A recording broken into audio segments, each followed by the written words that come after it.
Good morning, everyone, and welcome to a new cast of U News. U News is a totally different concept when it comes to news reporting, where we want you to be the reporter. We would like you to send in 30-second to 1-minute clips of any local news you would like to report on, as well as a little bit about yourself. So here are today's top stories. The housing market is beginning to fall. What is quiet quitting? Dallas-Fort Worth experiences the wettest 24 hours since 1932. Australia has the largest ever crystal meth drug bust found in marble. And a record number of Black Republicans may be headed to Congress this year. So in business news, new home sales tumbled 12.6% in July, reporting a new record low after reaching their lowest level since April 2020 last month, according to data released on Tuesday by the Census Bureau. The pullback in new home sales activity has been significant over a relatively short time frame, according to Alan Ratner, senior home building analyst at Zelman and Associates. In a matter of 8 months, the annualized pace of new home sales activity has plummeted nearly 40%, while current activity is down more than 50% from the cycle peak set in August 2020, he added. New home sales aren't falling due to lack of potential buyers. In fact, there are plenty of people in the U.S. who would be willing to buy a home, but amid record home prices, which in May were up 34% compared to the previous 2 years, soaring mortgage rate, and high inflation, many can't afford to enter the market.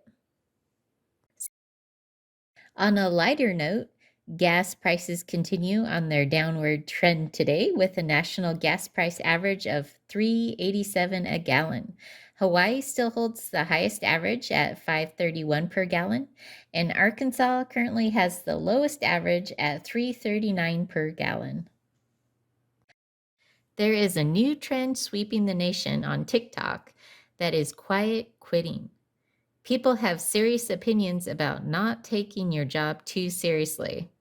The viral term quiet quitting isn't really about quitting, nor is there anything quiet about the debate it has unleashed about careers and coasting this summer. What started as a quiet movement among office workers looking to draw firmer work-life boundaries after 2 years of pandemic overtime has grown into a rallying cry. Of course, every generation of workers has had its anti-work philosophies, and many managers and striving colleagues have always taken issue with them. In summary, people are getting lazy because they are used to not working hard and staying home because of COVID. Residents in the area of Dallas, Texas are recovering from torrential rains and floodwaters that inundated entire neighborhoods and roads and prompted dozens of high water rescues this week. Photos and video footage show firefighters rescuing residents from flooded homes and people escaping and swimming away from inundated vehicles. At least one person is dead after floodwaters swept away their vehicle in East Dallas, authorities say. More than 100 homes have been damaged after parts of the Dallas area saw more than 10 inches of rainfall on Monday alone. Flooding also caused sanitary sewers to overflow in several locations, the city said in a release on Monday. Greg Abbott on Tuesday signed a disaster declaration for 23 counties to provide state resources for flood victims. He said the situation was Dallas's second worst rainstorm and flooding event on record.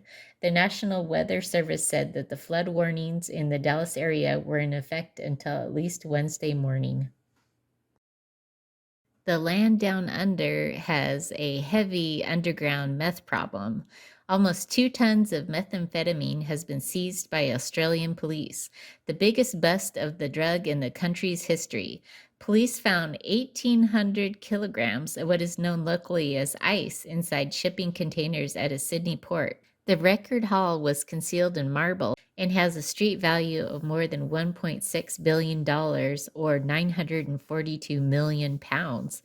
3 men have been charged over their alleged roles in importing drugs from the Middle East.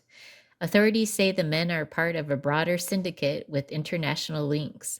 New South Wales police said the group was sophisticated, but officers could not believe their audacity in attempting to import such a large drug quantity without detection. And in our final story, today's Congress, Republicans are still far more likely than Democrats to be white.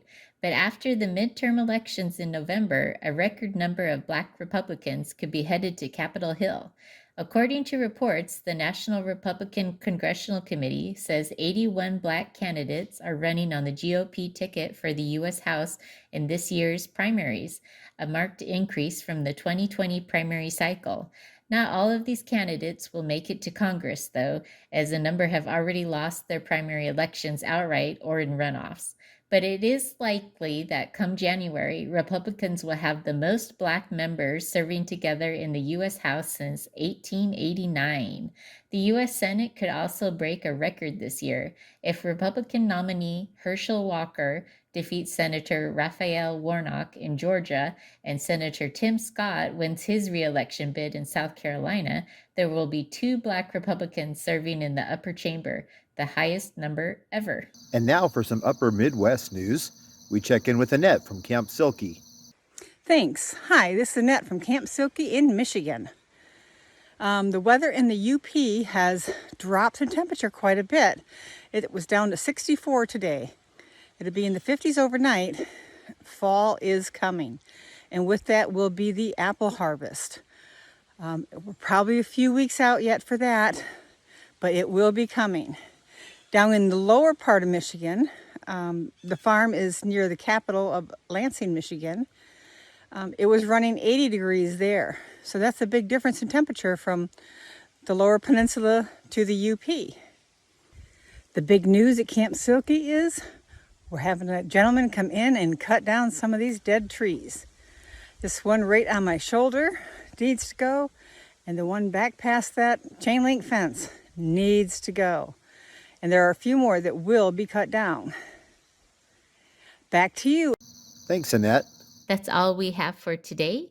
Thank you for tuning in. Be sure and send in your clips and let us know in the comments below what you thought of today's news stories. And God bless.